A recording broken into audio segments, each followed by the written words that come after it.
Dear viewers, good evening, everyone. Welcome on ALLATRA TV and our today's roundtable.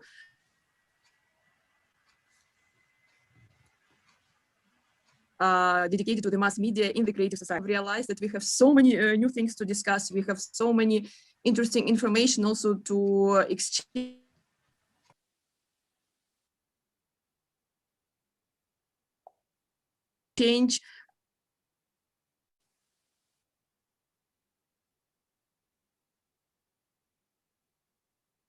Yes, and welcome, dear viewers. Societies. What journalists basically show to us. And today we have two co-hosts with us, Evelyn and Olga. And yeah, so we would like to introduce them as well. So Olga. Welcome, dear viewers. So happy to be with you today. And our today's roundtable is dedicated to the topic of journalism. And this roundtable unites people from Africa, Europe, and America. And I'm happy to introduce our co-host, Evelina. Hello. My name is Evelina, and I'm happy to be here with you guys today on this roundtable on journalism and creative society. And I would like to ask our technical support to show the trailer on the upcoming conference, which is going to happen on 20th of March. That's a very important conference, and it's called What the Prophets Are Dreamed of. It is the 21st century. We have launched rockets into space, but we still haven't learned to live in accord with each other. We have created many religions, but God is actually one. Why is everything divided and fragmented into parts? After all, the truth is one for everyone. Buddha said, if you really love yourself, you will never be able to hurt another person. But we say, I love you, and cause pain. Jesus said, love your neighbor as yourself. Yet, why do we quarrel and fight all the time? Prophet Muhammad, peace be upon him, taught none of you truly believes until he loves for his brother what he loves for himself. Look around. What kind of world are we living in today? Is this really what the prophets wanted? Creative Society, What the Prophets Dreamt of. Unifying Global Conference, March 20th, 2021. It is time to create the world that all the prophets dreamt of.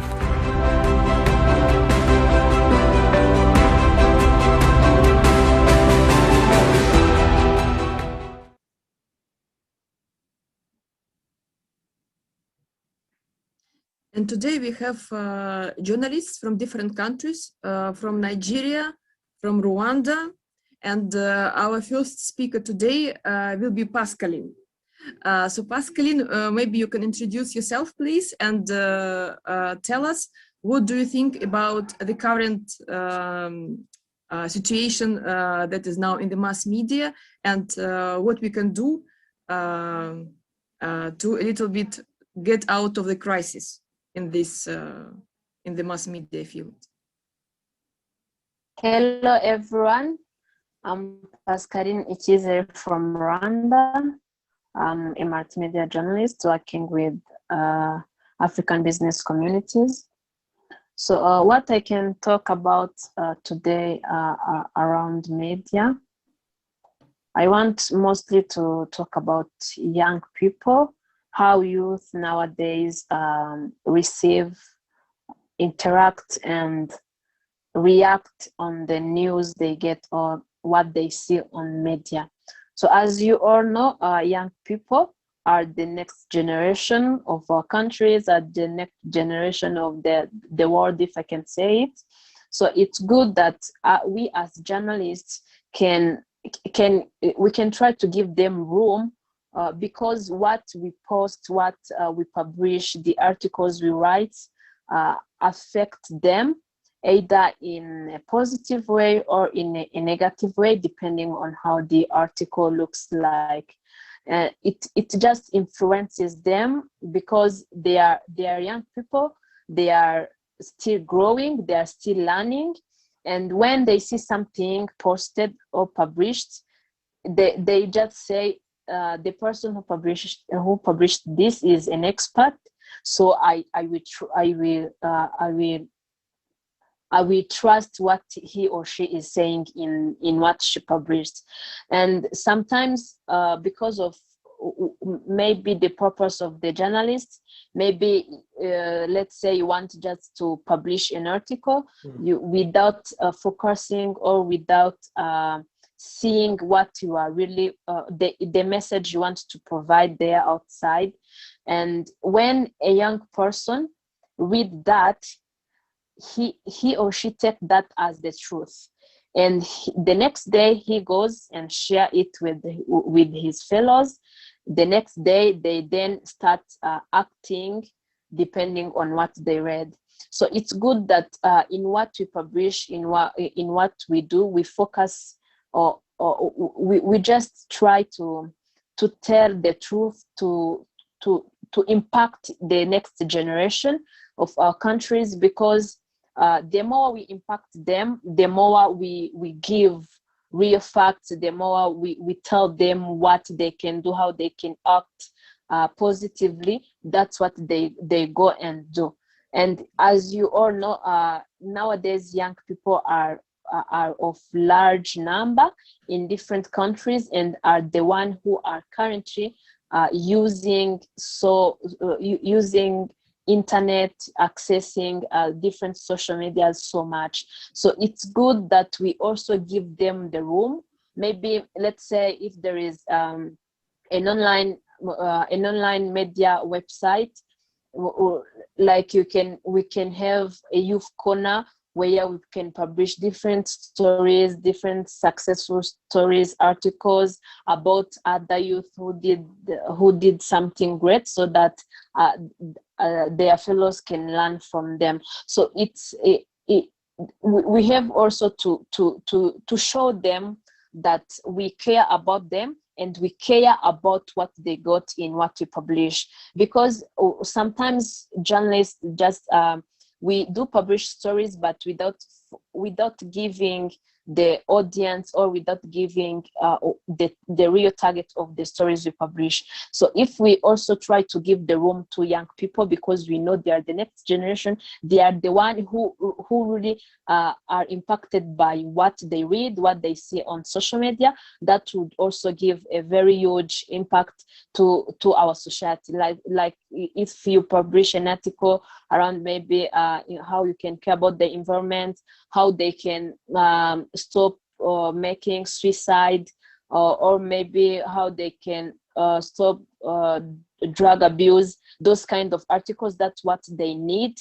Because if someone is growing right now, the way he or she is growing will affect the future, not his own future, but also the future around the future of people around him, or the future of the country. So it's good that we also try to give focus to young people, and to give them real good messages that can help them. Thank you.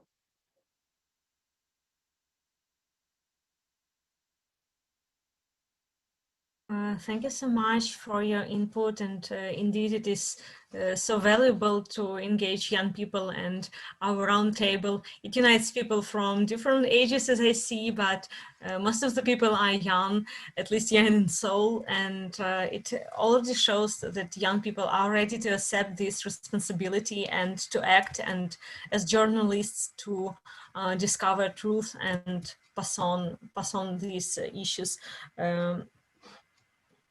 And also, I would like to now to introduce our next speaker, and it will be Naomi from Nigeria. Please welcome. Thank you very much. The name is Naomi. Naomi. Okay. Can you copy? Yeah. Copy. Hello? Yes, Naomi, welcome. Sorry if I mispronounced your name a bit. So please welcome. You can introduce yourself and what you want to share with us. Okay. Like I said earlier, I'm to talk about the consequences of fake news. You know, as we all know, fake news is almost everywhere on social media. So before I start, I'd like to talk about fake news. You know, fake news, as the name implies, stories that are not true, right? If something is fake, is misleading, is is probably created, carved out, just to mislead certain readers or viewers of that content. So that's why it's called fake news. Now, when we talk about fake news, what is always the intention of the fake news? It's basically to mislead the leader, to damage a reputation, you know, or to create stories to make money. You know, like sometimes you look at, I'm bulky. You look at, I'm very fat. So sometimes you see some adverts on social media. Hey, buy this. It make you lose your weight in 1 week. It's a lie. It's a scam, you know. And then people who do not believe or who do not know that these things are lies go ahead to purchase these things. And after 2 weeks, I'm still nothing changes. And so fake news has a lot of people. Our grades in school, you know, because probably someone says, post something and I believe it. Okay, this research, if I go through it, I'm not going to pass my exams. And I decide not to read the author that I'm supposed to use for my studies. And so it affects my grades. And fake news can also be harmful to our health. Like I said earlier, cases of diseases, maybe a disease like diabetes. Back here in Nigeria, people have different concepts. But let me give you a very basic, a very practical one. The issue of polio. I say fake news can destroy, can be harmful to one's health. This is one of the many things fake news can do. And I'm trying to draw your attention to the issue of polio, for example. Like around here, where I'm in the far northern part of Nigeria, which is mostly dominated by the Muslims. I am not a Muslim, but I am from the north too. Now, the belief here, some clerics, some Islamic clerics will kind of quote the issue of vaccination for polio, give it a face that makes it look like a religious face, but really it's not what it seems. And so the people refuse because they feel that this is against my religion. This is fake news, okay? Now it's parading. If you take this, you're not going to have children. If you take this, your breast milk is not going to be nutritious to your baby. If you take this vaccine, you're going to have issues. You're going to get barren at 40, or I mean, you will be unable to give birth at 40. These are many other stuff we keep on flying the social media. And so people will decide not to take the vaccine for the polio. At the end of the day, their children come out with disabilities. This is one of the many hazards of fake news. And because those people do not have any way to go and verify this information because it's coming from a clergyman who has given it coated it in some sugar of religion, giving it a face of a religious face, you know, and so it has a lot of damage. So, and then thirdly, fake news can also take an ethnic face, you know. Nigeria, you know, now is a lot of, there's so much problem, insecurity, north, south, east, and west. So there's a lot of fragility between the northern part, which is dominated by the Muslims, and the southern and the eastern parts, which are populated by the Christians.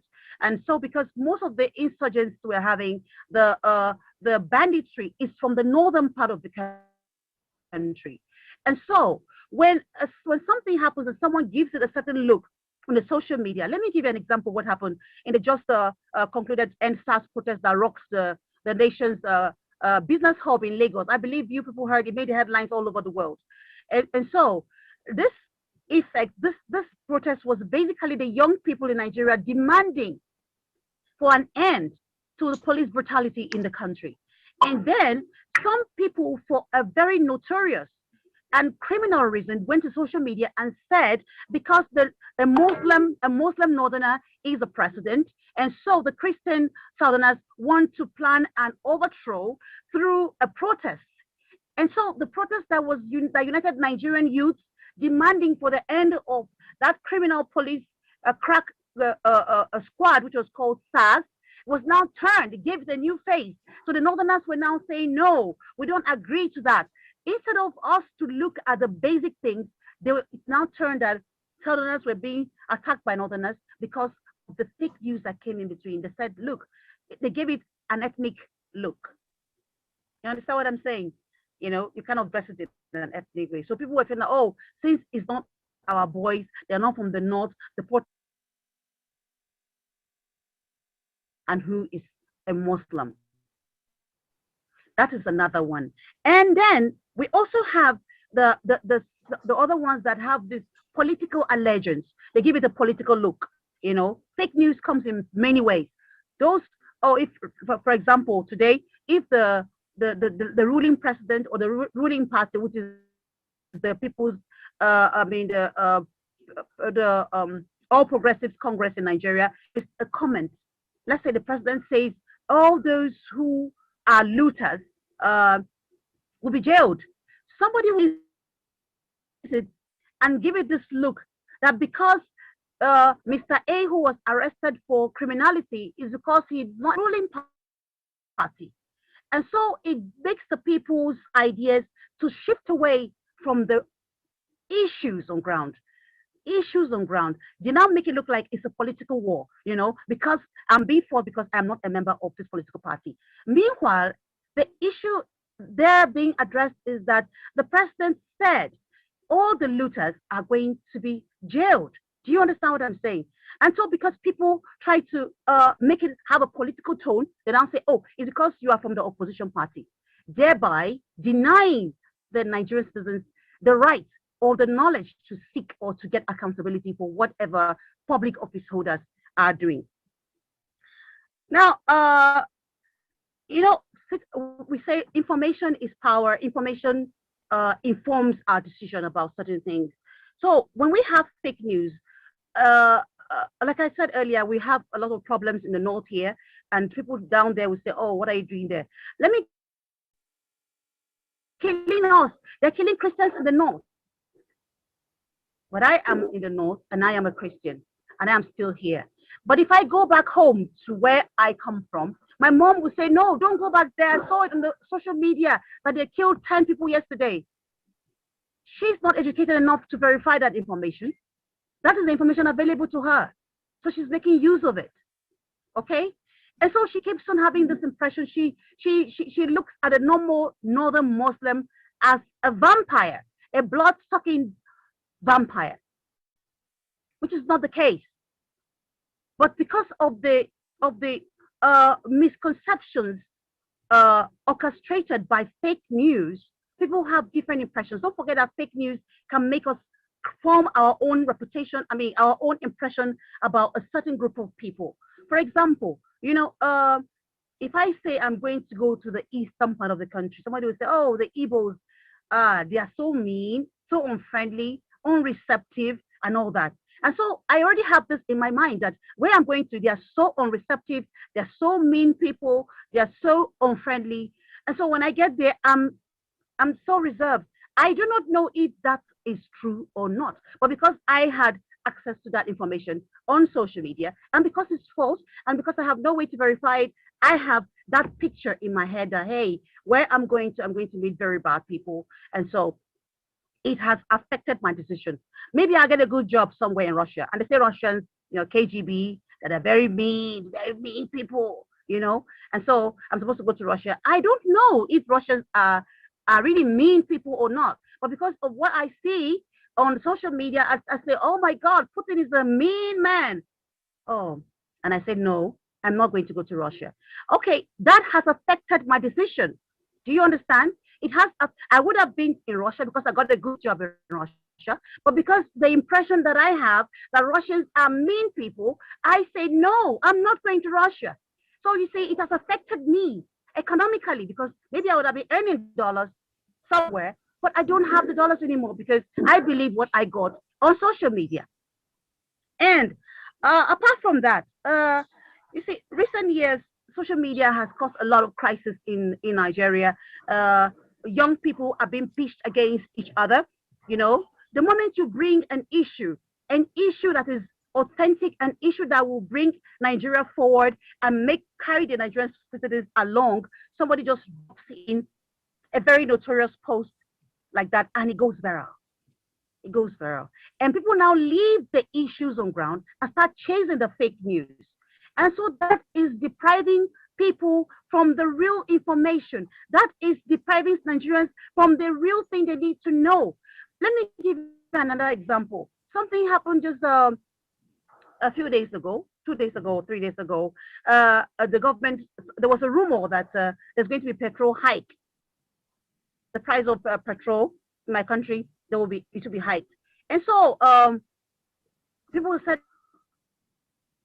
no, the economy is bad, etc., etc. Now the government came out to deny that there was nothing like that.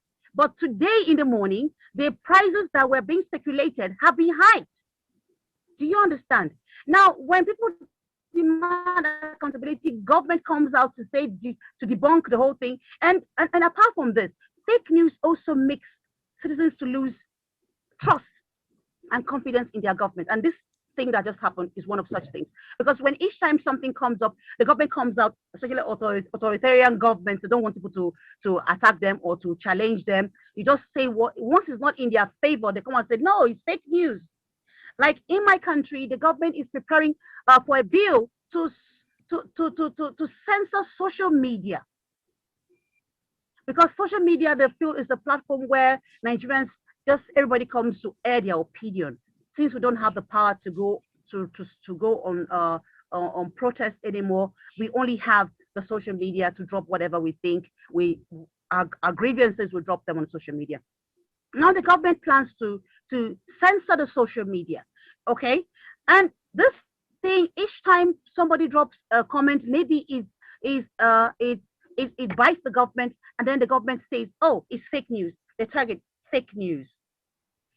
And then don't forget that when you say fake news, each time a government is coming out to say fake news, and 2 or 3 days after, the fake news turns true. What does that happen to the people? What does that cost the citizens? It's making Nigerians not to believe in the government because of the power of fake news. You see, instead of saying the truth, this is okay, we have it in the pipeline. You say no, you call it fake news. You know, I'm so sorry. Earlier, when I said, I didn't tell you that not all fake news are fake news, like fake because they are not true. Absolutely no.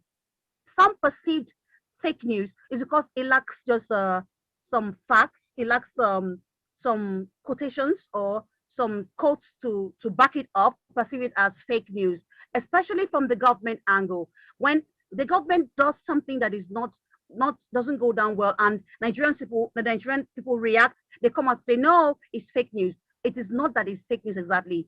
So people from different angles can actually look at fake news from the way it best suits them. That's what I'm trying to say.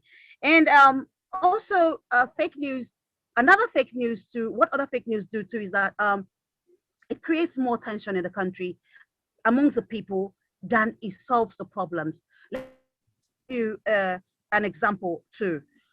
During the COVID-19, it was being rumored that all the palliatives sent from other countries, from people's taxpayers' monies that were used to purchase palliatives from stronger economies and sent to Nigeria, those palliatives were not given to Nigerians, and it was rumored that those palliatives had a virus in them, and no Nigerian had the authority or the facts to back that those palliatives had a virus in them.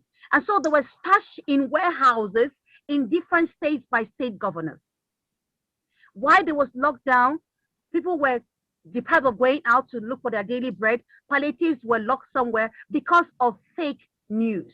And people took it hook, line, and sinker until when the NSAS protest erupted and people were so hungry, they were angry, they were frustrated, and they broke into those warehouses and looted everything away. So you see, fake news it's got a lot of damages, so many damages. It affects a lot of things. And what bothers me the most is that some journalists who, like myself and a host of others, who are journalists who are supposed to be the voice of the voiceless and also the eyes of the blind and the ears of the deaf, we are also participating in the spread of fake news. That's what bothers me. People write stories with some sort of sentiments in it. You read a story and you know that this person who wrote the story must be from the north or must be from the south because the sentiment is there glaring, which is wrong. It's so wrong. And I really don't understand what is going on anymore. So I was thinking that maybe, just maybe, journalists should be made to understand more about the power of the mass media and the impact it has on the people. Else they will destroy this earth while we're still living in it. Thank you so much. Okay, so passionate and comprehensive speech on fake news. And while talking about such important issues, we need to really understand how damaging it is for our society to have this false and misleading information which is presented as news, as real news. And that's why I want to refer to the fourth foundation of creative society, transparency and openness of information for all.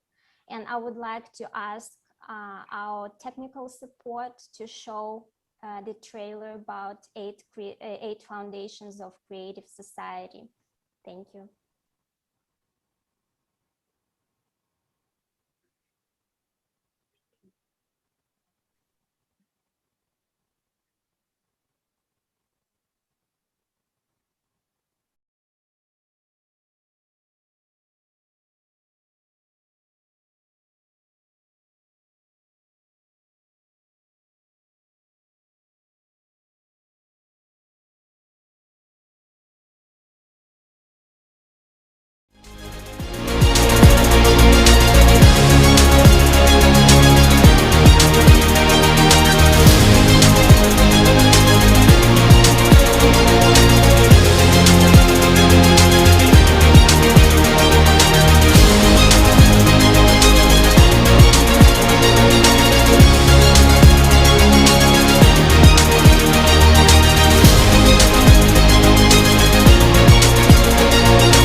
That's great. Thank you so much, our technical support team, for showing to us 8 foundations, because we are reminding every time we are having our broadcasts, either within 6 Degrees of Connection project or discussing mass media or either general breach of friendship of African countries.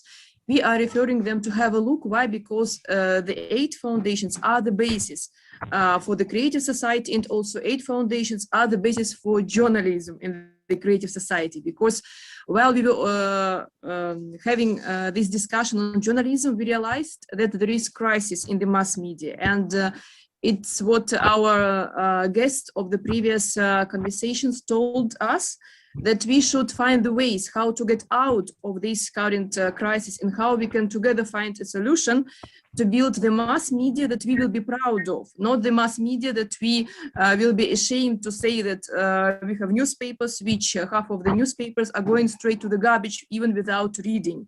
So that kind of mass media that we would like to share the information that they are saying to us among our friends. And while we were having our preparation call for this roundtable, our guests also talked about the 5th foundation, creative ideology, and the 4th foundation, transparency and openness of information for all. And these are the main foundations that attracted attention of journalists. And let us pass the floor now to our speaker, Adamu Mohamed Dodo. He's also from Nigeria, and he will also tell us his vision, how he sees the mass media in the creative society and what are the current pitfalls on the way. Thank you so much. So the floor is yours. Yeah. Thank you all. My name is Dr. Adam Mohamed Dodo, communication consultant, editor-in-chief, and publisher.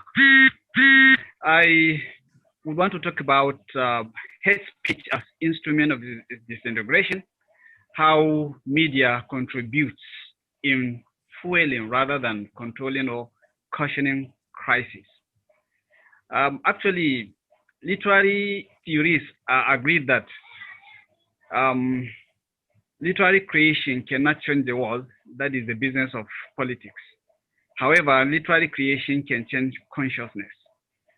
And it is that change of consciousness that will be joined together with the politicians in the politics of changing consciousness to getting us having a creative society that promotes peace.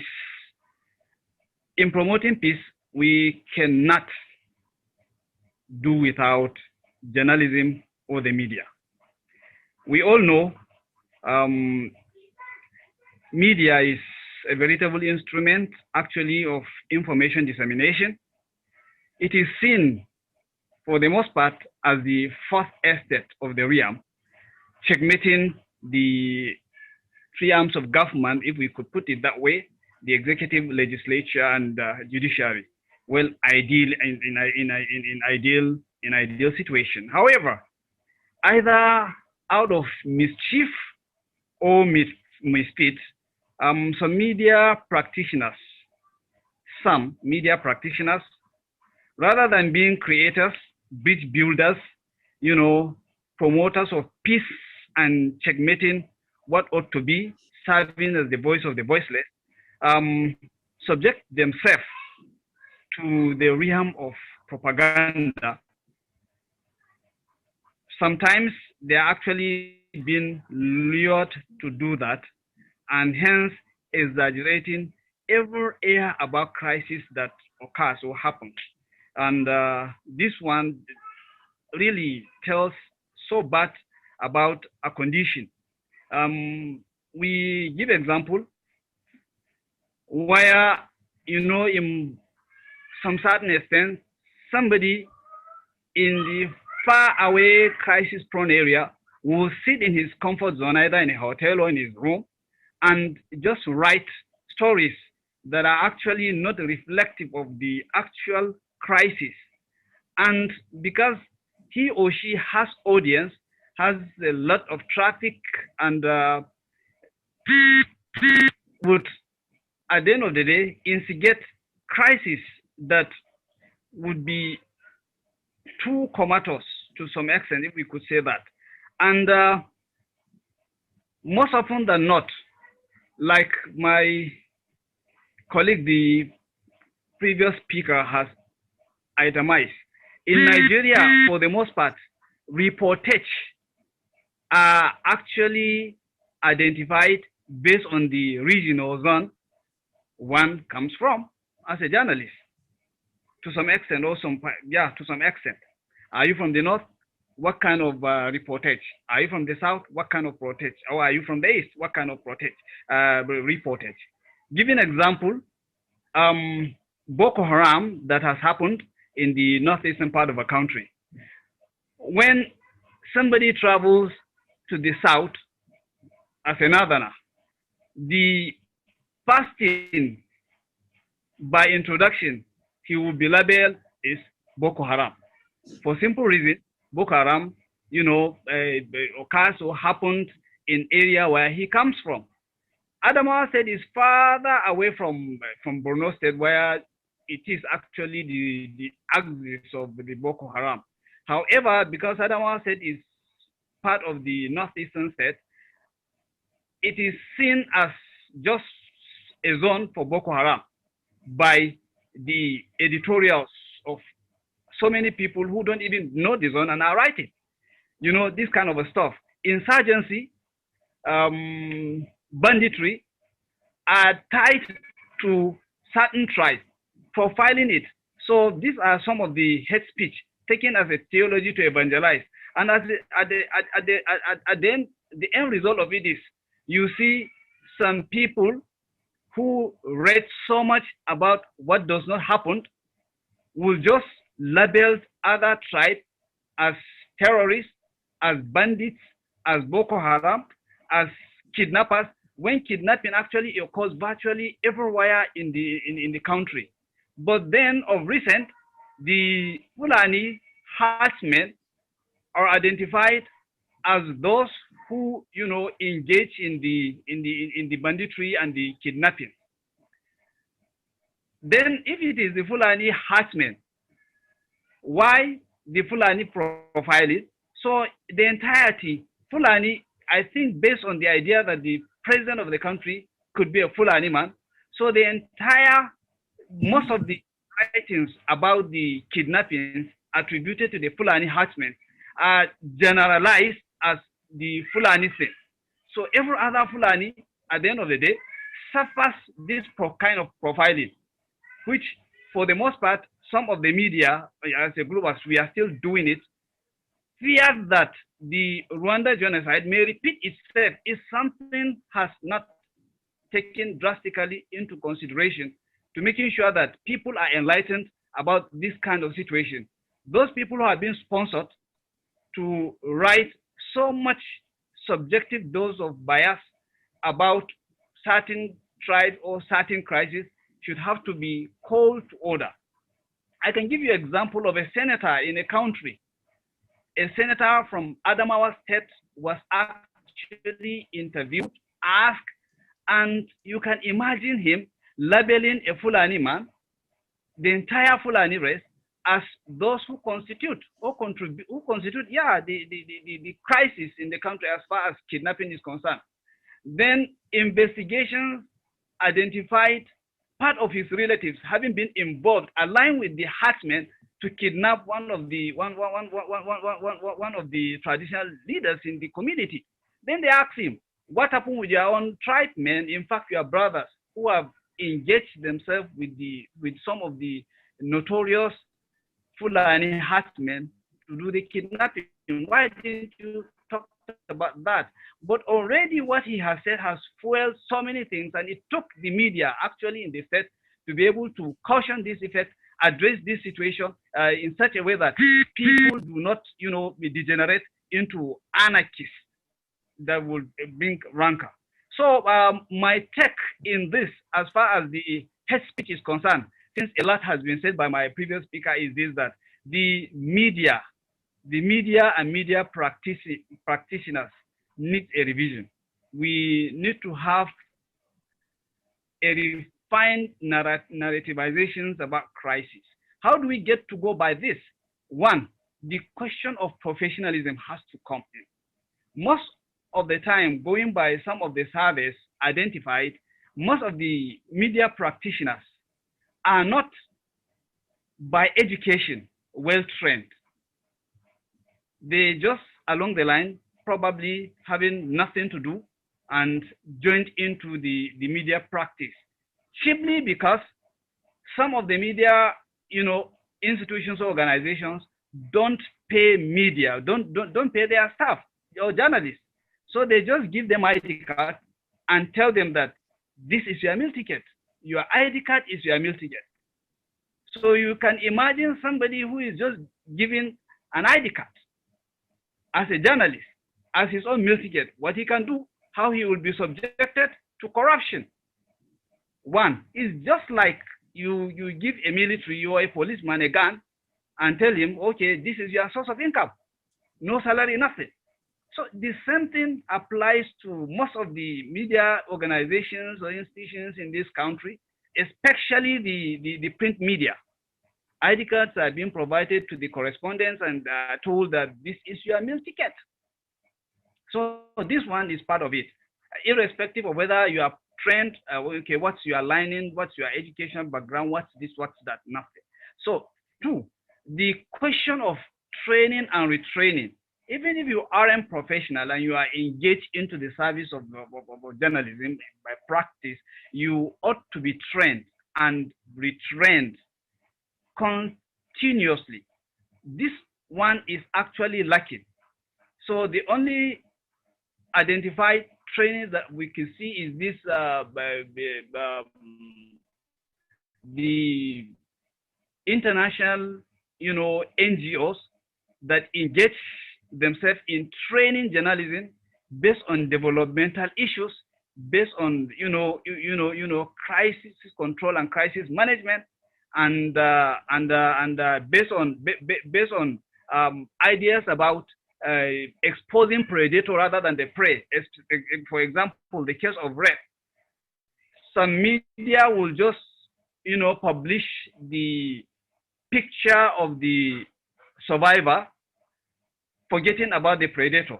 And this one, the training has it that the predator should be publicized and the prey or the survivor should be concealed as far as these ones are concerned. So there are some of this training, but however, are not enough.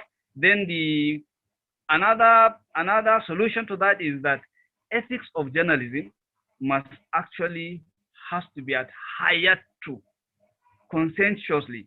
Most often than not, of course, lack of knowledge has to do with it. People don't even know the ethics of journalism. So we have this problem. As I have said earlier, one, the question of education. People aren't educated. Two, the question of salary. People are not salaried. They are just given an ID card, and your ID card is your meal ticket. Thirdly, the question of training and retraining for people to be able to know what goes in, what they are to report, and the effect of what they are going to report negatively in the community. And thirdly, there is certainly mutual suspicion and mistrust cut across the country. A northerner, in fact, as she has beautifully pointed out, we are being polarized. That's the former speaker. We are being polarized, even in the north, that she says, of course, the predominantly Muslim, but then in other part of the north, like in Adamawa, I come the northern part of Adamawa, we have mixed family, where in a family you find Muslim and Christian being together, intermarried, and all these things. So crisis at that based on religion, to some extent, is not there. But in other parts, like the southern part of Adamawa State, we have this crisis seriously. That's this religious crisis to some extent. And most often than not, this ethnic crisis sometimes translates into religious crisis, but for the most part, it's being fueled by the media based on how they manage or report crisis. I give example with some people or the Fulanis who are just massacred. About 40 of them, the kids and the women, were massacred. And some of the media,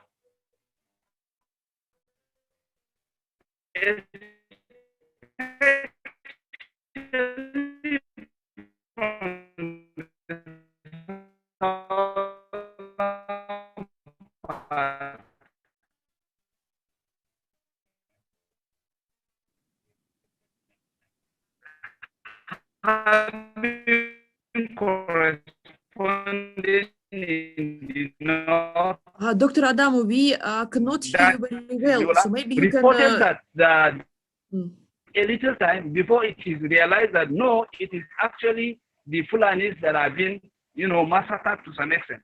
But felt bad that they were reported like this. Okay, so these are some of the examples we give of this. Seeing this out, you can imagine football playing another country. You wish that Nigeria wins, but the problem is, why don't we come together, live together, report what ought to be reported? Like we have crisis in the southern part of the country, kidnappings and the rest, like the Evans and the rest. But nobody says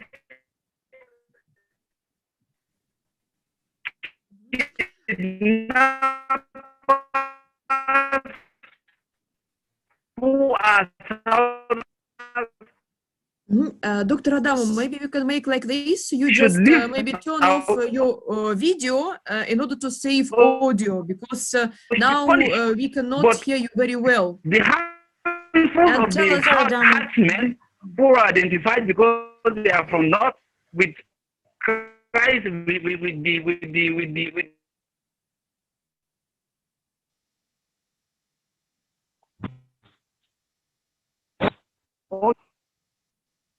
Okay, sorry, Dr. Adamo, we do not hear you well. okay. Maybe we can move on, or if you hear me.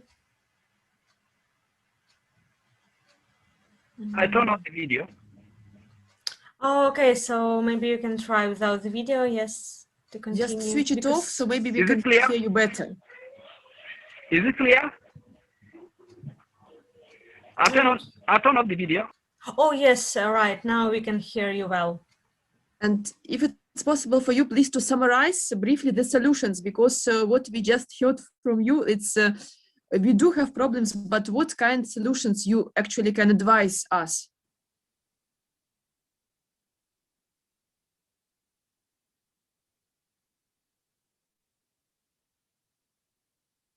Okay, I'm sorry. I think we've lost for some time Dr. Adamo, and thanks for his great speech. And it again shows how important mass media are and how serious the role of journalists really is, because by manipulating facts, they, like you, we, can so easily polarize people and manipulate messages and instill violence just by showing facts in some distorted way and some manipulative way as we wish.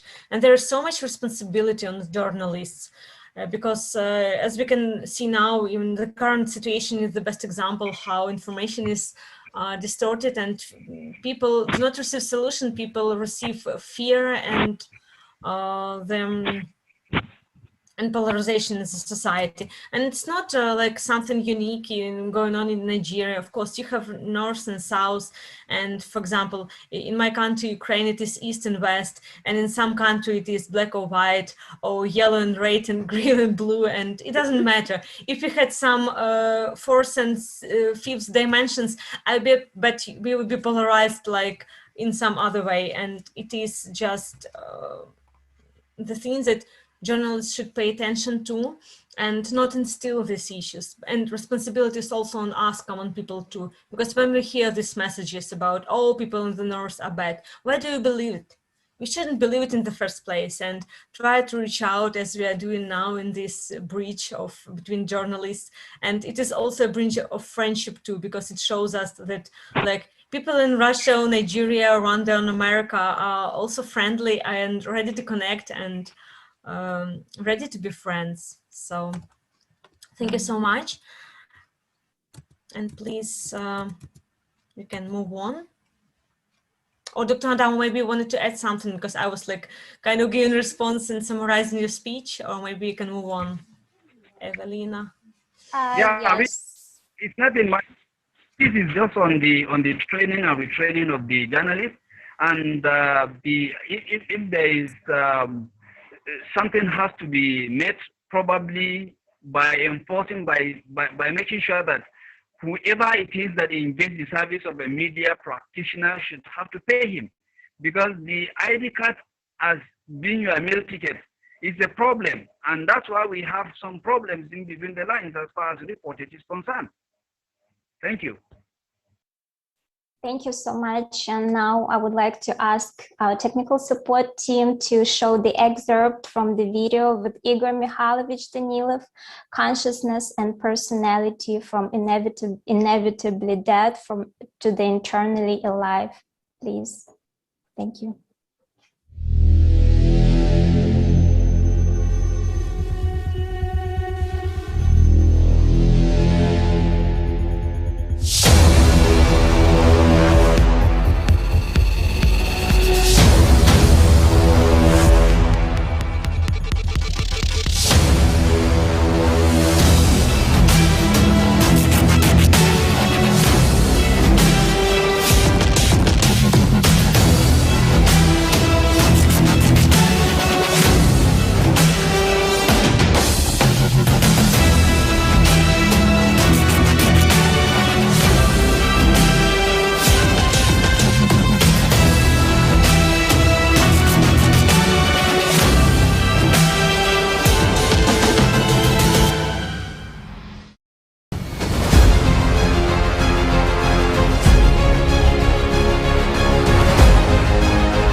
Thanks a lot, our technical support team. We have just seen, exactly as Evelina mentioned, an extract of the program. And it's striking that when people give attention, I mean, to this information that promotes in us our animal nature, so this hatredness between people and, you know, like greediness, we are becoming like animals. And when we are paying our attention to the progressive and to inspiring information, we are nourishing the best qualities in us. And the same thing the mass media do. The information they share with us, I mean, the people, and this what's happening, I mean, in all of us. So some kind of qualities are getting activated in us. That's why it's so important to understand which information we share. And even in the social media, and we have heard from our guests that the social media are becoming like very active, and they're becoming like a tool also to spread information on the same level as the like mainstream and mass media, television and radio. We are, I mean, understanding that we are all journalists in the end of the day. And as Olga mentioned, at the same time, it's also the bridge of friendship, because here we have people from different countries. And for example, I am not a journalist, but it's a big pleasure for me and honor to be with the people who are involved in this field at the professional level, who already thinking about how to change the current situation. And we have heard so many times today that there is a crisis in the mass media, and responsibility are on our shoulders, how all of us can change the situation and how all of us can do to create a demand for the change. And let us now talk also to Omar. He was with us just 1 minute ago, but I don't see him anymore. He's a journalist also from Nigeria, and he prepared a very interesting presentation, but we can't see him now. Maybe he will reconnect. And let us then come to Saido Kamara. Maybe you can also introduce yourself, please. Yeah, tell us from which country you are and give us your vision. How do you see the ways out of the current crisis in the mass media? Can you please just turn on your microphone? Mm-hmm.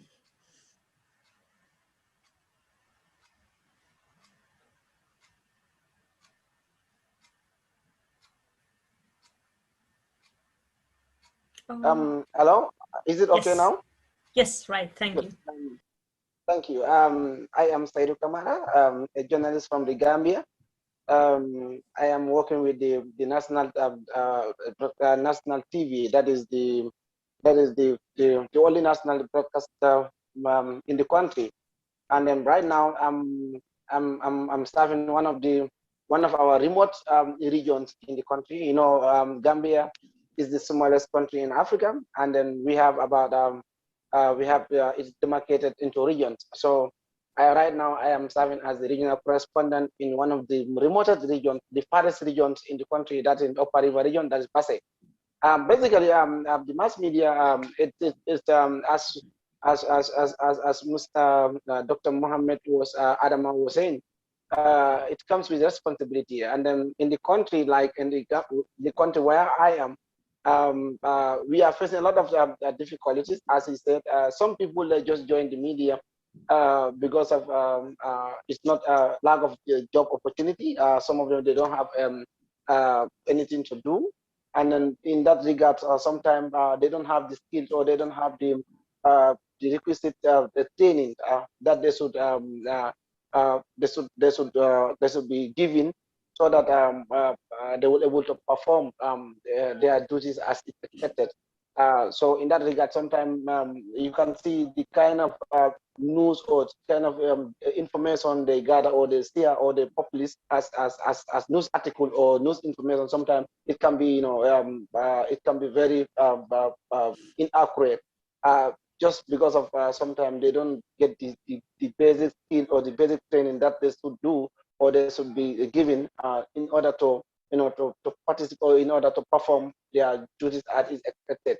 Because in journalism, the ethics is very important, and it comes with responsibility. As a journalist, you always you have to the first thing you have to put in mind is that you are a journalist, and you need to be responsible of what the kind of information you share to the general public. So in doing so, if these are lacking, or you are not putting this consideration highly, there's a highly you may cause a damage without knowing. So, but as far as journalism is concerned in the country, the media houses that are operating in the country here, they really we our like the chief media houses, or our sub editor, or the editor in the newsroom, because each newsroom has an editor. So before any journalist, if you are sent in the field, when you come back, before you publish any story or before you air any story, it needs to go back to the editor desk, and then so that they'll make sure that the story or the information you're going to give out to the general public, it is well accurate. But sometimes people can be somehow reckless in giving out their information. So the information sometimes they be giving is very scary, because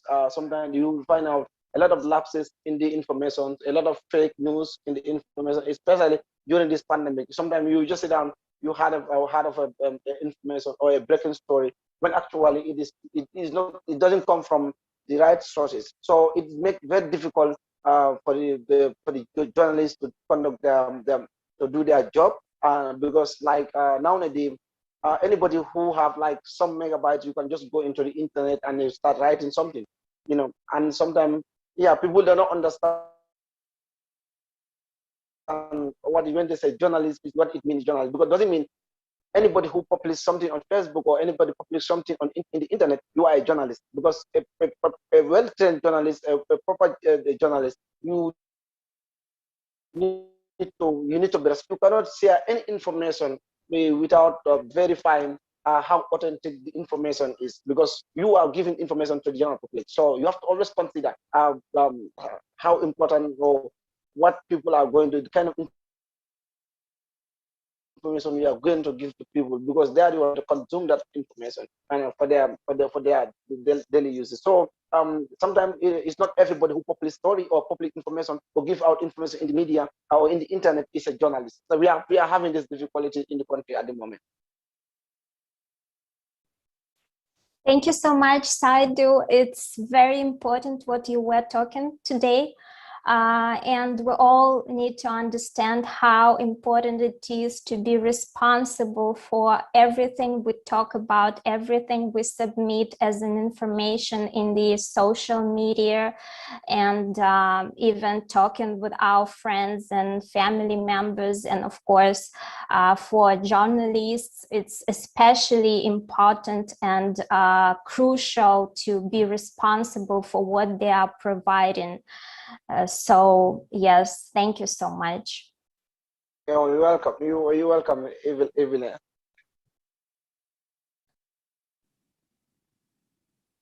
And now, Olga. Yes, hello again, dear friends. Now I'll get engaged as a speaker with you now, and we would like to talk about such an important topic as violence, and why violence in family and society, and why violence, because as we can see from our modern news and mass media and from the speech of every of our speakers, we can see that it is a pressing issue in modern society, and it is sometimes distorted in mass media, while journalists can play a crucial role to solving these issues. And the platform of ALLATRA International Public Movement, there started the initiative, the project called No to Violence in Family and Society. And how did this project start?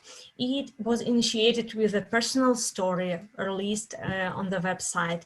It was named The Story of My Slavery, released about 2 years ago on ALLATRA TV, and our viewers can easily check it on our website. It was just an honest story of an ordinary girl who openly discussed her life story. And this story was simple. It may seem simple to many people. It was just like a father abusing his daughter and a husband telling her that she likes to be beaten. But this girl found courage to speak up and to get free. But today, so many families continue living in violence and not seeing the solutions and the opportunities they have. And this project, this story, it generated extraordinary public response because the topics that were raised, they were so important and simple but important and urgent for millions of people around the world.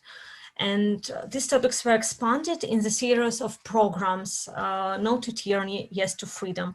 And there are so many videos now published with social surveys and interviews and responses of people who support this project.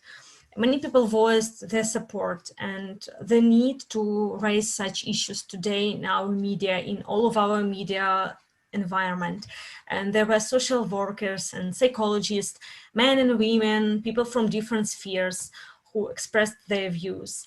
There were conducted several roundtables and online conferences to discuss this issue at international level. Because this is the issue that truly concerns everyone, every family, every human. Sometimes we just do not pay attention to it and to its importance. We even sometimes do not notice. But we know all that evil lurks in darkness, and we create this darkness with our silence, with not paying attention to these issues. And there were so many important messages voiced by people. For example, that to solve the problems of violence, we need to come together and communicate more. And we need to start a new life with harmony and understanding.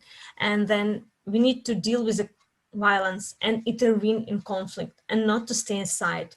And all of these messages can be summarized: the need to speak out against violence, because silence is like the main environment, the main condition where violence perpetrates in our society. And this project showed that people do not support violence. So why does it remain pervasive? Like, do you support violence? Me not. And so many people express that they do not support it.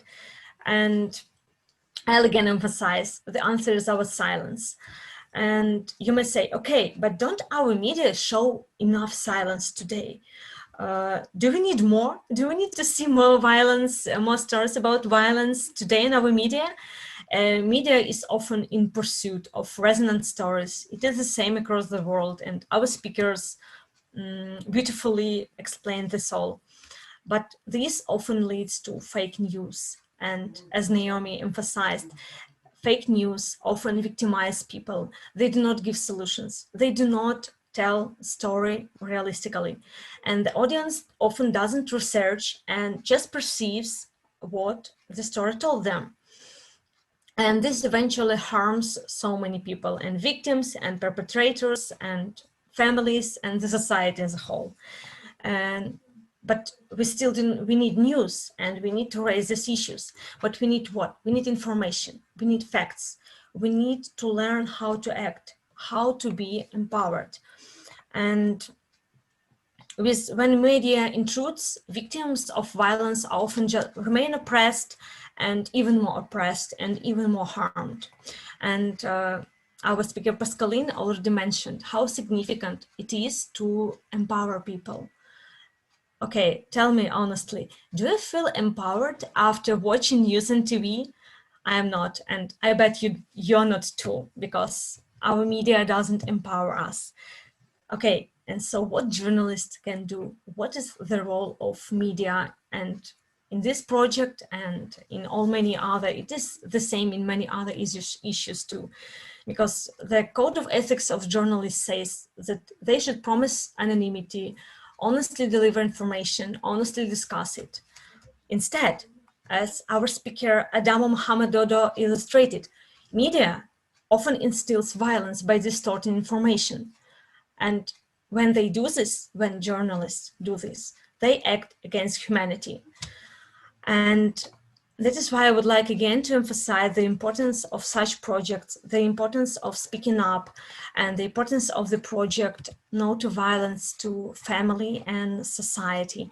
And also, as we know that we are all united by the project of the Creative Society, and implementing the foundations of the Creative Society can easily solve these and many other problems, because as a part of the third foundation, maybe if technical support can show the third foundation, but it tells us about safety, human safety. And one of the important messages is that no one and nothing in society has the right to create threats to the life and freedom of human. And the first foundation number 4, that's talking about the transparency of information for all. And it says that mass media belong exclusively to the society and reflects information truthfully, openly, and honestly. And a lot depends on responsibility of everyone, and especially in journalists. Why? Because they are the forefront of the change in our society.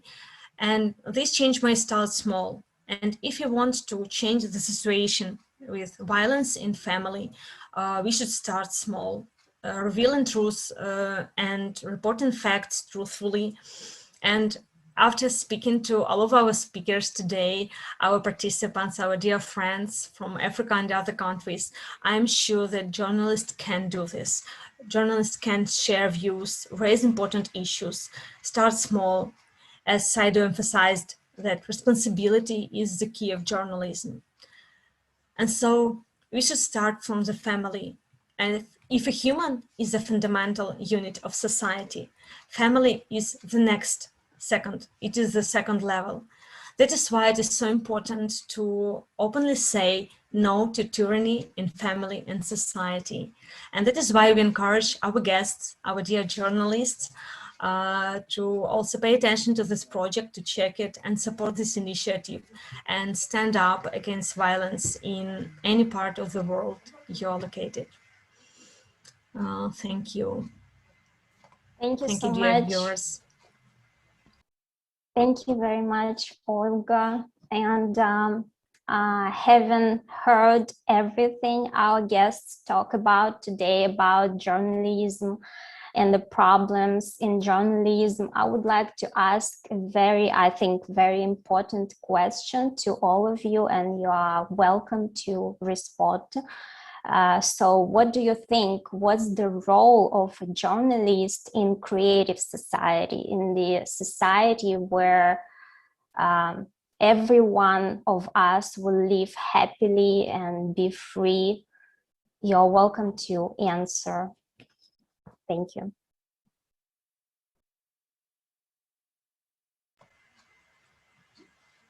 Yes, who would like to share? Maybe Naomi, you're with us. Can you? Well, I think everything starts from small, like you rightly said. Journalists need to have a career orientation, after which they will understand the importance of the role they play in society. And for us to have a free and happy society, we need to do away with sentiment, bias. We just tell the story the way they are. And a journalist is a very powerful person because people believe that whatever he or she says is true. And they just quote you that, I heard it from Naomi. She said this. I might be joking, but then the information goes and it never comes back. That means if I want to impact the world positively, I could send the good news out and people will still absorb it and work with it. You just mentioned something about violence. Where I work, I champion the issue of violence against women and girls. And when I started it felt like a big burden, like nobody was listening to me. You know, I just kept doing it every Saturday at noon to 1 to 2 p.m. I try to tell people this is wrong, this is wrong, this is wrong. And I get to talk to people who are affected. And before you know it, people started calling me on their own. That means I was making an impact after all. I thought I wasn't, but I was. That means if 1, 2, 3 journalists in the world decide to do the right thing, then I'm sure at the end of the day, we're going to get the desired goal. Maybe something else would like to be added by other speakers. I mean, because Pascaline, Umar, Saidu. Saidu. I see Saidu, maybe he's prepared to talk. Yeah, I see you turn on your microphone. Yeah. Yeah.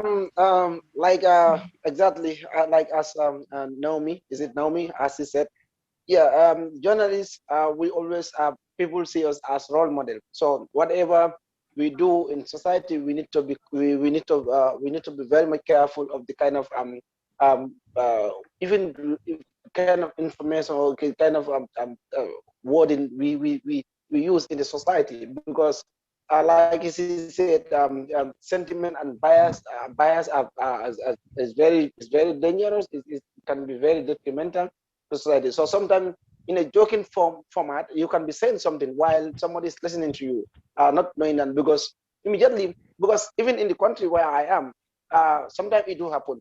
You just say something while as a journalist, whenever they had something from you, as particularly for me, the media house where I'm working, it is seen as the most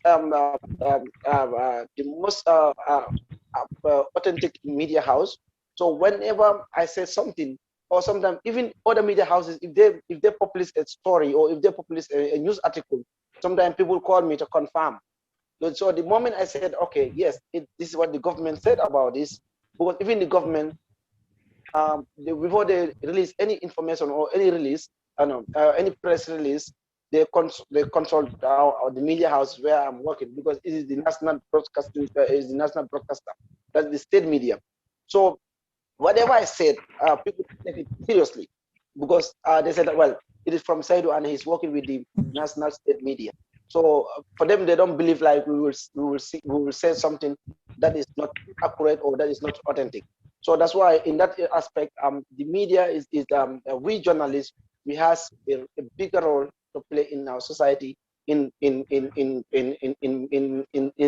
or in fighting against violence, because violence in any society, when there is violence, the society cannot develop, and even a proper education, we cannot have it. So we have a bigger role to play as a journalist. And for me, I study I studied gender and development, whereby I always stood by women and children. So I'm an advocate of women and children. So I always want to defend them. I always want to stand by to advocate for their well-being. So sometimes even my colleagues, my male colleagues, sometimes they will be cracking jokes against me. For you always stand by women. You always want to support women, because it's not about they are the in our country, they are the most vulnerable. Maybe perhaps they are at international level, like in Europe or other part of the country, maybe women that are well empowered. But like in the Gambia, women and children are the most vulnerable people in the country, because they are the less empowered people. Because like for us here, it just is now the narrative is changing. But before, women here, they are always known for at the kitchen or in the kitchen. What they believe is that women are just, the moment you got at the age of 18 years, you are given to a husband. Even when you are going to school, sometimes they withdraw you from school and then give you a husband. They believe the woman needs to be in the kitchen only. So now, but now the narrative is changing, because we are, even in the media in the country, we have a lot of female journalists in the media. But still now, I believe what we need most is to train the journalists so that they will know their role and they will know the ethics of journalism. Because the moment these things are lacking, we cannot develop the society. And then if the society is not developed, still now we are going to lack. And then violence is started at home.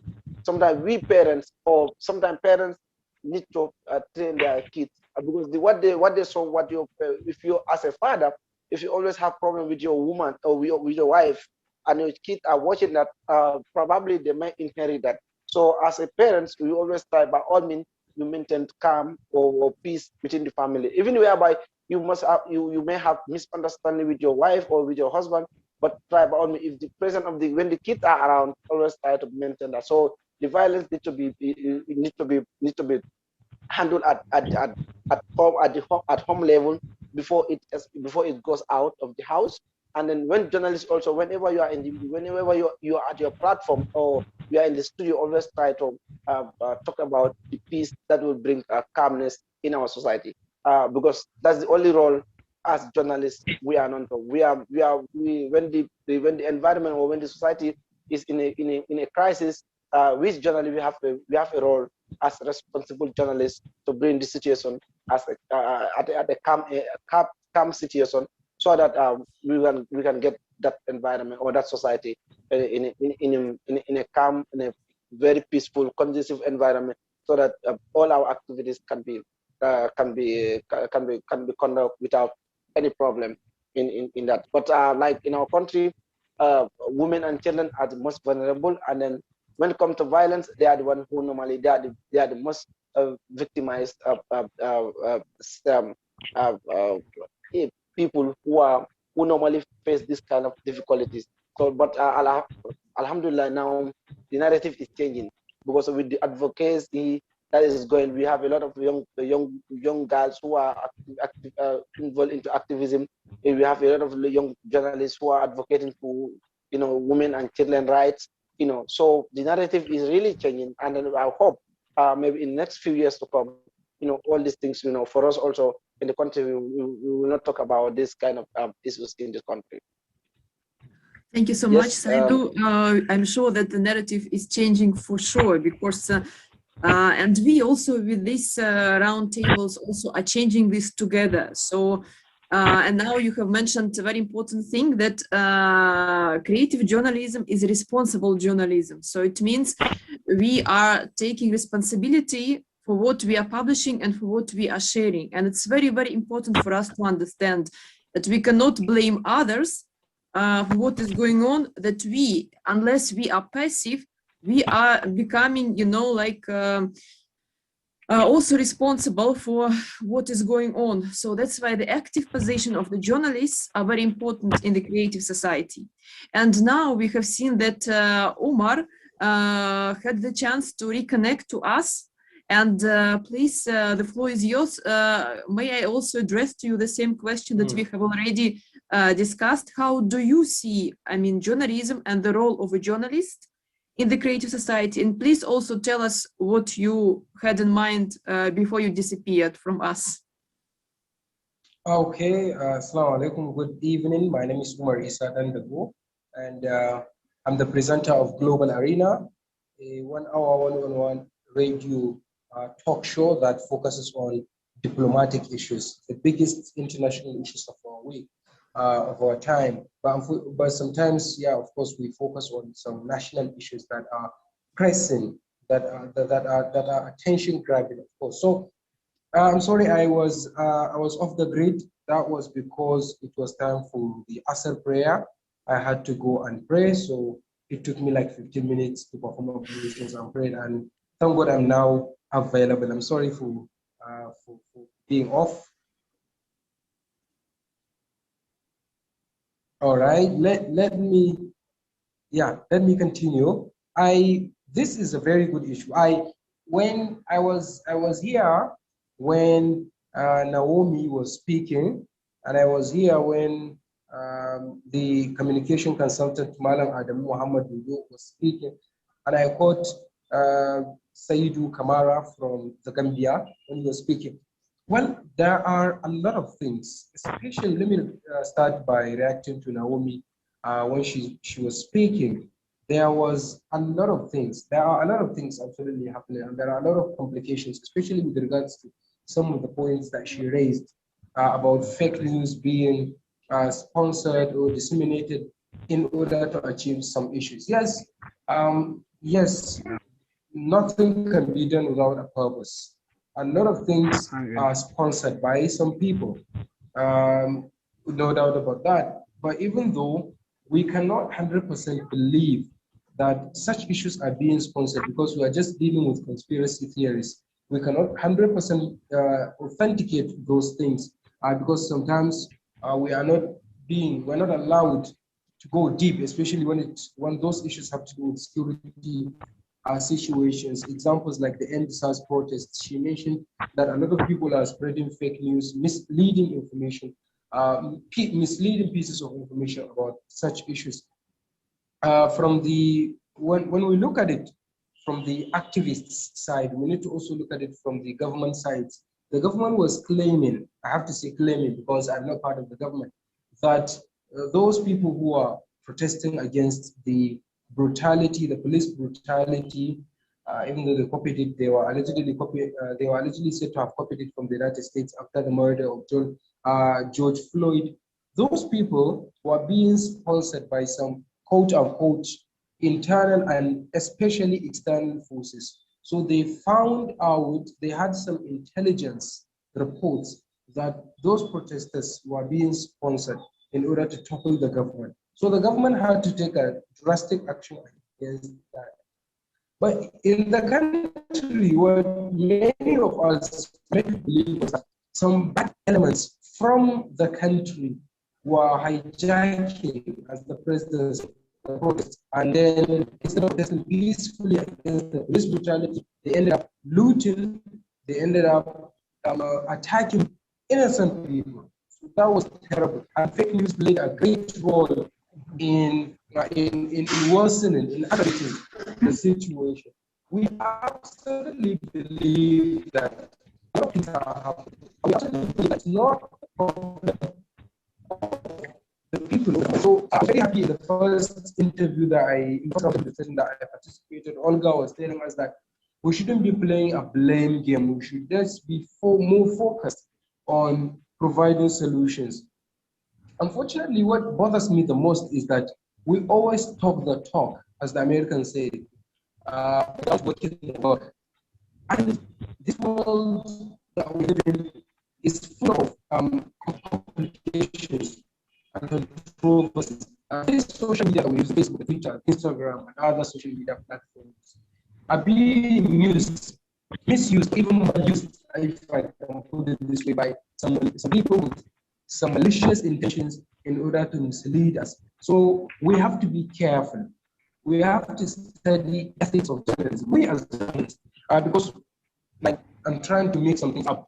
There are two things here. First of all, on the side of the masses, the people, citizens, the consumers of information, we have our own problems. We just tend to believe whatever we see being aired or being published or being posted on social media or even on some of the conventional media organizations that we have. I recently interviewed a veteran journalist. In fact, he has a PhD in journalism. He worked for the BBC in the past. He worked for one very influential local media in Kano. In fact, it was there he started. And he is a communication consultant. He is also a general manager of a newly established FM stations here in Kano. He said that we have to stop believing everything, every single thing that we hear from the media, because they are also humans. They are also human beings. They can be misled. They can be tempted to believe something is real while it's not. So we also have to be responsible for fact checking. We have to also be able to fact check whatever we see, everything that we see, especially going viral on social media. And this thing is very serious, especially we journalists. We have this responsibility. Whenever we see something, we don't have to report it. We don't have to be the first to break the news. I realize that it's a pride for journalists, for media organizations to be the first to break a particular news story. It doesn't have to be this way. We have to go down, scrutinize, observe critically what that news is, the sources of those pieces of information coming in, and a lot of things. You know, we have to be careful.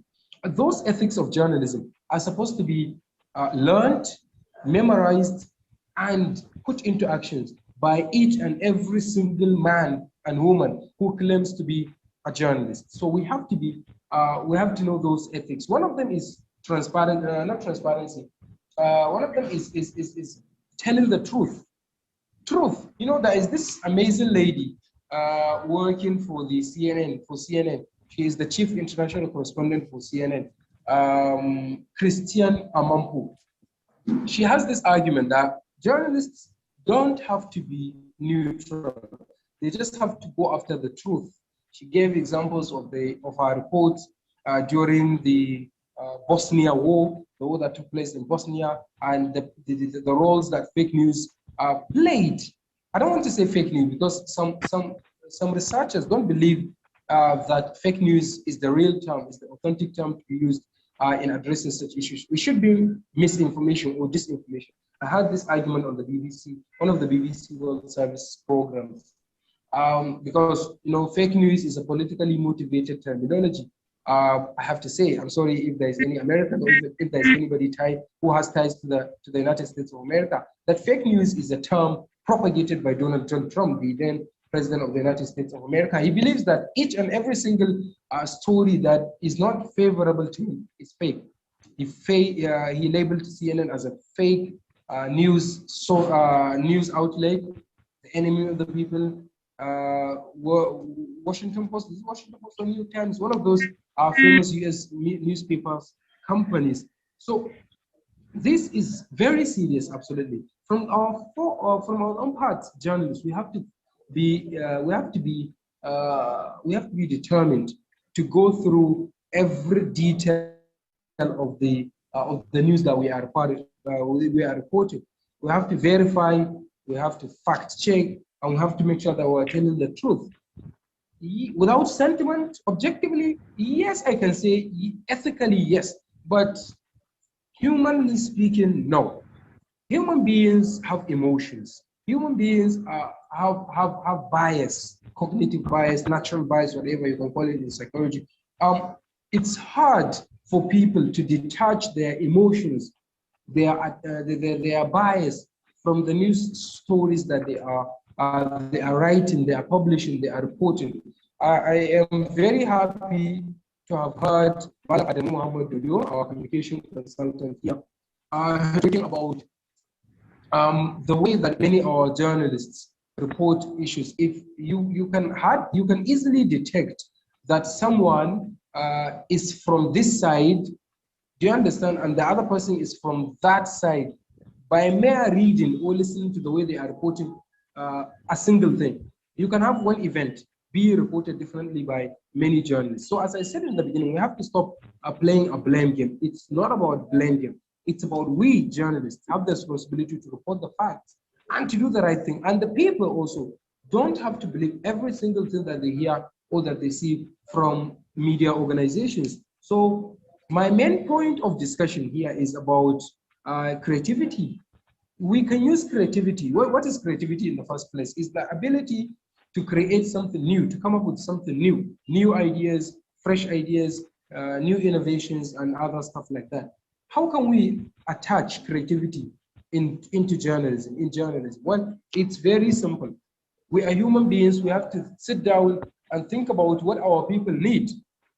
Journalism should be, there is this, I don't know, public journalism, what they call it, I cannot exactly remember. But there is this kind of journalism that works for the people. It's true that every single journalism works for the people, but we have to also sit down and rethink. We have to rethink. We have to think about everything again, that we are doing this for the people, for the benefit of the people.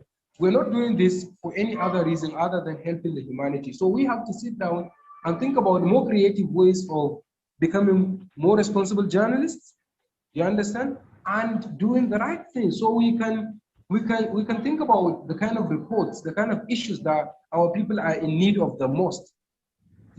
One of them is that our people are tired of listening to terrible reports of war, famine, diseases, terrorism, and other stuff like that. Our people are sick and tired of that. Our people are now more interested in listening to something that will make them happy. So how can we report? How can we focus our attention on reports that can make our people feel safe, feel at home, and feel comfortable? Okay, this is argumentative. I'm sure that I'm not going to be believed by each and every single one of us here, because the other side of the argument is that when you don't report accidents, attacks, war, famine, and other stuff like that, then what about those people? There's a lot of whataboutism. Let me use this term. What about those people coming from a country, let's say Japan? Japan is located in far eastern part of the world, and Africa is located somewhere close to the what do they call it geographically? I cannot exactly remember the term, but equatorial something, equator and latitude or whatever. Well, we are very far from China. We are very far from Japan. Let's say someone wants to come to Africa for study, for research, or for holiday, or for honeymoon. And then the first thing to do is that he or she has to go online to look for stories of things that are happening in Africa. Okay, if he doesn't see much about Africa, do you think he can come? He cannot come. Okay, what if he sees that there is an attack in Equatorial Guinea? Okay, and he wants to come to the Equatorial Guinea.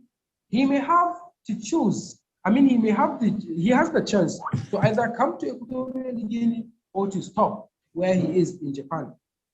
Do you understand? But if we don't report those attacks, those terrible issues that are happening, this is the other side of the argument I'm just tabling. If we don't report these issues, then that person may end up finding himself in a trap. He didn't know that the country was going to visit was under pressure, under an attack or something of that nature, and he just landed at the airport and he saw that a lot of things are happening bad. So how does that even, it doesn't make sense. He should know that something is happening, a natural disaster, a man-made disaster, an attack or something is happening in that country, so as to choose whether or not he can come to that country. Yes, to me, for personally, we can report those issues because they are the facts. They are the things that are happening on the ground. We don't have any alternative rather than reporting them. But we have to also take note of this concept, sensationalism. There is sensationalism. Sometimes when we over-report, when we over-exaggerate the headlines, that also scares people away. Do you understand? As Malam Dodo was saying, Muhammad, you may find out that when you go as a person from northern part of Nigeria to the southern part of Nigeria, or even to other countries, the first impression about you is you may be linked to Boko Haram, which is not. It's not everyone, and in fact, it's not everywhere in the northern part of the country that terrorism, insurgency is happening. There are a great deal of states, a lot of places, in fact, majority of the states in northern part of Nigeria are in peace. Do you understand? So we journalists have to stop exaggerating and over-reporting the figures. Yeah, we have to, of course, we have to report the facts, but we have to be careful because people have different interpretations. Just like in literature, we have this concept of deconstruction. You can write a book and sell it. At that time, the death of the author theory will be applied on you, that you are no longer in control of your work. Let people judge you and interpret your work. That happens, of course. So people have different interpretations when they hear or when they read a particular news story. So we have to just be very careful. Under-reporting, over-reporting, exaggeration, sensationalism, in especially making headlines are very bad. So creativity in journalism will definitely help us by creating contents, programs, reports that will very much help our people and will very much change the narrative. As my friend Kamara was saying, changing the narrative is very important because we have to believe that wherever we go, Muslims are good people, are peace-loving people, are not bloodthirsty, are not terrorists, are not bad. So we have to be reporting that. Yeah, I'm sure. Then the propaganda I wanted to talk about, I'm sorry if I am taking Umar, maybe you can just tell us briefly the main points of your talk because our roundtable is coming to the end. So if you can briefly summarize the main positions. Okay, my position is that We don't have to believe every single thing that we hear or we see or we read or we receive from each and every single media outlet that we are dealing with. We have to also be responsible for fact checking, for verification and scrutinization of the stories that we listen to. Of course, there are a lot of fake news, misinformation, social media, and this propaganda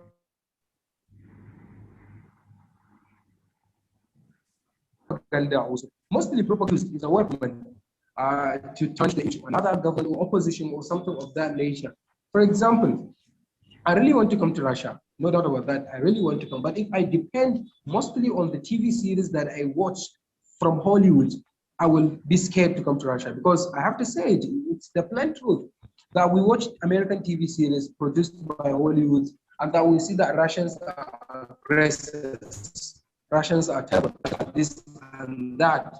But we have to also, this is one of the things that I have to talk in my program this coming Sunday, God willing, inshallah. We have to also watch Russian TV series, Russian movies, in order to see how they are, their culture, their security stuff, how they react to the American. We know that it's a long-term standoff between Russia and the United States. That was Cold War. Since after the Second World War, that was Cold War from 1950s, 1960s, during Nixon, no, during this guy, John F. Kennedy, Richard Nixon, and all those presidents that came after that. So we have to make sure that whatever we receive from the media is authentic. And how can we do that? We have to balance. Balance is something very important, and it's crucial and critical in the field of journalism and mass media. So we have to balance. I don't know, I will start digging, I will start looking for Russian TV series that counter-react and counter-attack the American narratives so as to balance the equation and to confirm whether or not what the Americans are telling us is true and something of that nature. But what I believe is that this world needs to live in peace and that we journalists are responsible for doing that. Somebody was telling me that journalists are the ones that are fueling the crises that are taking place in Syria, in Yemen, in other places like that. Though there are, you cannot rule out this fact that there are other factors. This diplomacy doesn't work. The United Nations is accused of being a toothless bulldog. It doesn't have the power it's supposed to have in dealing with such crisis. So we have to be responsible. And I was watching a trailer, a promo from Al Jazeera, and I even downloaded it from YouTube, that Al Jazeera, as the guy was saying, is praising their media organizations, but it's left for us to discover whether or not it's true. That he was saying that each and every single leader that appears on Al Jazeera, he or she must be criticized, must be challenged, must be asked a great deal of challenging questions. Yes, I don't know. A lot of people can provide answers to that. Yes, I believe that they try to pepper every single leader that appears on their channel with a lot of questions. We also have to do that. As a journalist, if I can invite the president of my country to interview, I have to make sure that I read a lot about his activities and his actions and put challenging questions to him. That's what I'm trying to do on my show. There was time when I interviewed the Kano State Commissioner of Education. He's a commissioner of education in my state. I tried putting challenging questions to him. I interviewed some politicians and I was very, I don't want to say aggressive, but very harsh on them. So we have to do that. We don't have to be lenient. We have to be tough on them so that they will understand that journalists are responsible. And a lot of things are happening. I'm sorry, the time is running. I hope I'm making sense and I hope I have made very good points. I can see Evelina is smiling. Olga Green is also smiling. I hope I made a lot of sense. Thank you. Thank you so much. So many great points. Thank you so much. Yeah, thank you so much. You gave us a lot of different facts and we're grateful for sharing your point. And yes, indeed, once again, we can see the necessity of providing the trustworthy information. And of course, as Amar said, sometimes we have emotions, sometimes we can detach them from the truth, but whenever we provide some information, we need to mention that from our point of view, this is how we feel it, this is how we see it. And of course, it's really important that government and all the ruling clans, they are responsible for the information mass media shows, because then we can have violence and instability in the country. And of course, it's important for every person to check the information, not see it as the final truth. And we need to know that no one should impose that on us, their truth on us. Yes. Yes. So that's why the basis of our roundtables are 8 foundations of creative society, and every single one of you guys you're welcome to familiarize yourself with that. And thank you so much to everyone. It's a pleasure. We really appreciate your contributions, and we also have to thank you for inviting us to take part in this very educative, thought-provoking, and mesmerizing discussion. A lot of ideas have been said, and we have learned a lot. And I have to excuse me, one more thing, Olga.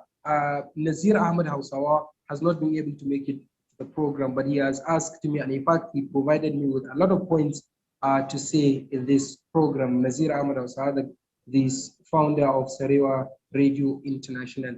You can share with them 8 foundations of the creative society. I think that this mass media also will be very happy to get to know that there is an opportunity of building creative society. So we are addressing everyone, and we are inviting everyone, I mean, every single journalist to our open discussion, because sooner or later we must come to the open and discussion to see how to change the situation. It's very good. In addition, I'm sorry, I hear some voice. I don't understand. Thanks to everyone. Just wanted to, we are approaching the end of our round table, of our conversation. And maybe if someone would like to make some final notes and some comments, you are welcome. Maybe proposals for the next Telebridge, what topics we should discuss. Yeah, just we've had a suggestion. We see how resonant the topic of violence in family is, and maybe if our participants are interested in developing this topic, and you can check how roundtables and online conferences were already developed in our platform. And you may invite some other journalists or social workers or people who could be interested by this topic, for the future. Okay, and we may. That's good. And Omar wanted to say something. Yeah, sure. Well, I don't know. It's a suggestion, but if it is possible, you people should create a WhatsApp group so that we can share our ideas. If there are some topics that we need to suggest, then I think it will be the easiest way to communicate to each other. I think it's a very important thing. And finally, I would like to invite some of you to my radio program. If you are happy to contribute to the show, I will also be very much happy to invite all of you, if I can say, of course, because you people we are family here, so I have to consider that you people are going to contribute a lot to the program. Thank you so much for this invitation, and we just would like to make a short summary of the topics that we have discussed today. So basically, we heard about the necessity of fact-checking. It means before believing any information, we should double-check by ourselves whether it's true or not.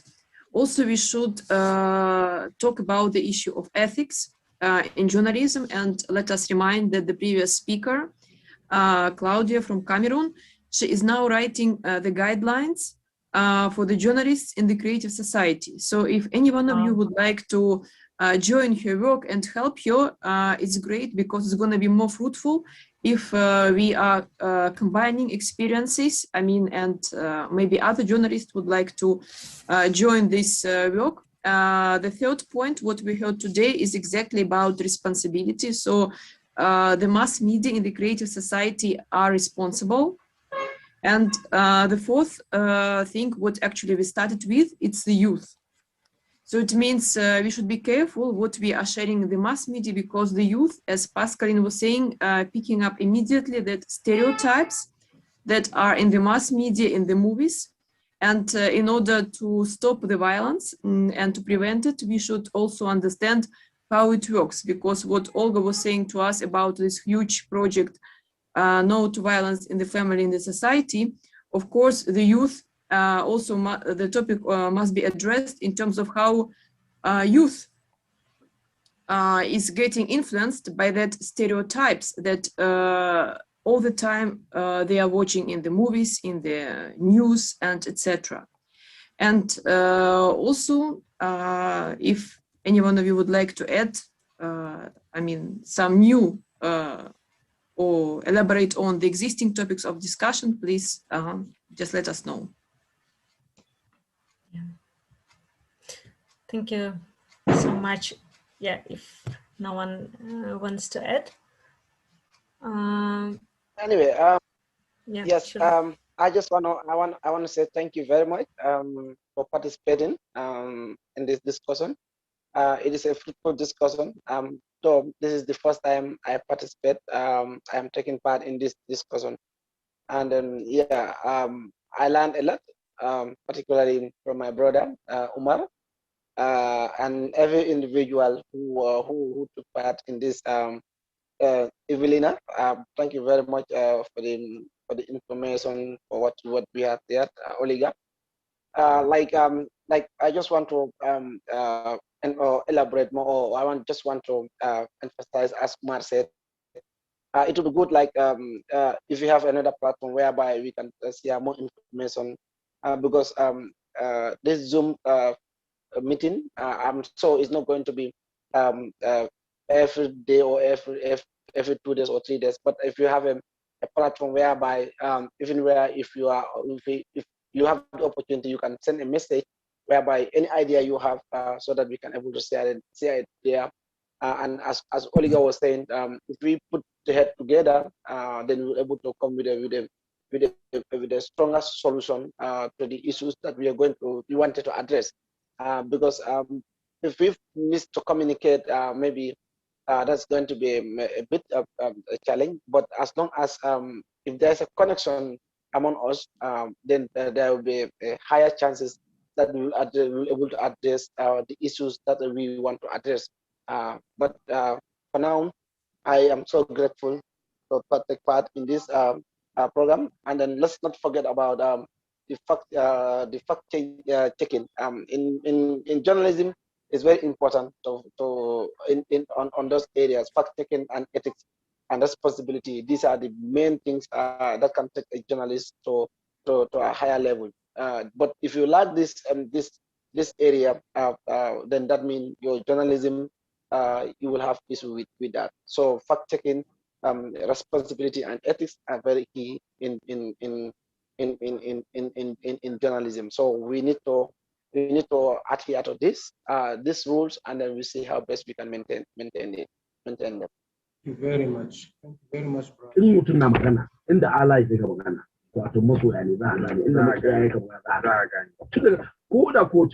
can you hear me? Okay, I think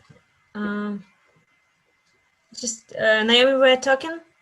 Yeah, I was. Olga, I wanted to find out, you said something about fact-checking and ethics of the profession. Are they aligned up for our next roundtable, or what exactly? I didn't copy that.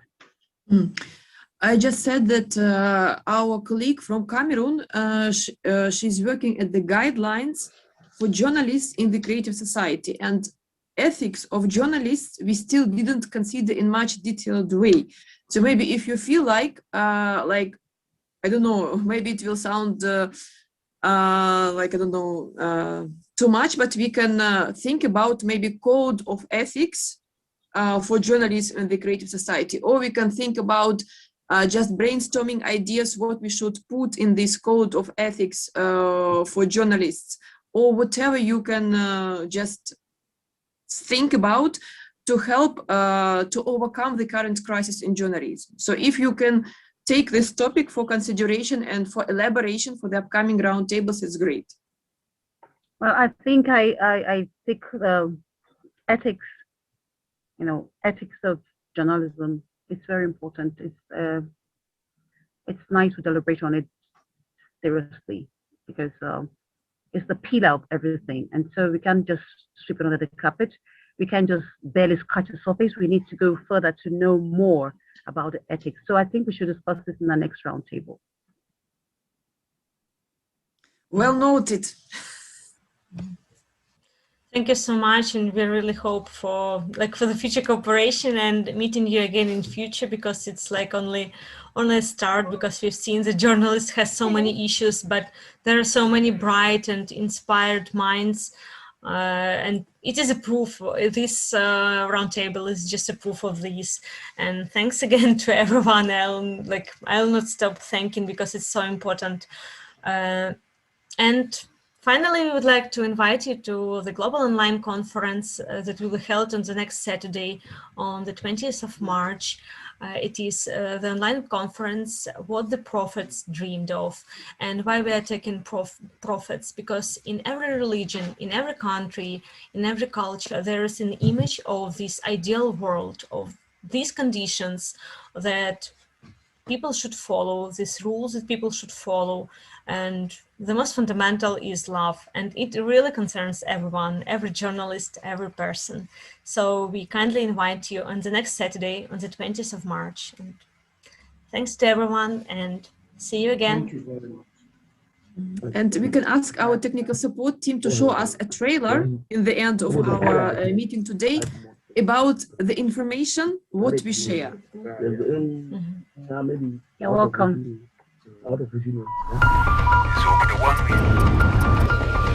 Every day, we share a great amount of information.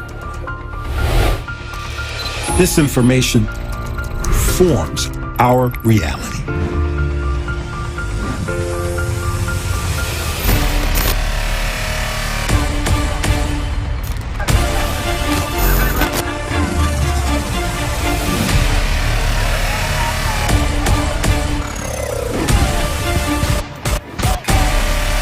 Is this the way we wish to live?